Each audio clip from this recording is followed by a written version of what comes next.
حضرت موسیٰ علیہ السلام کا واقعہ یاد کیجئے. سامنے سمندر آ گیا ہے، قوم دیکھتی ہے پیچھے کہ گرد و غبار کا طوفان ہے. معلوم ہوا کہ فرعون اپنے لشکر سمیت آ گیا ہے. پوری قوم نے کیا کہا ہے؟ اے موسیٰ ہم کو پکڑے گئے، موسیٰ ہمیں یہاں مروایا لا کر، اس سے تو ہم ہی بہتر تھے. تو لڑ رہے ہیں حضرت موسیٰ علیہ السلام سے. یہ تورات کی تفصیل ہے. اس وقت موسیٰ کا جواب کیا ہے؟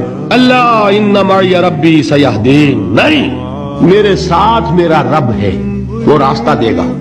بتائیے کہاں راستہ نظر آ رہا ہے؟ یہ ہے ایمان بالغیب. راستہ نظر نہ آئے تب اللہ پر یقین ایمان ہے. جیب میں پیسے ہوں تب دل کو اطمینان ہے. تو ایمان کس پر ہوا؟ پیسے پر، اللہ پر نہیں. جب وسائل و ذرائع نہ ہو اور پھر یقین ہو اللہ مسبب الاسباب ہے، وہ اسباب کا پابند نہیں ہے، وہ اسباب کا محتاج نہیں ہے، اسباب اس کے محتاج ہیں. اگر یہ یقین ہے تو اللہ پر ایمان ہے، یہ نہیں ہے تو تمہارا ایمان اسباب پر ہے.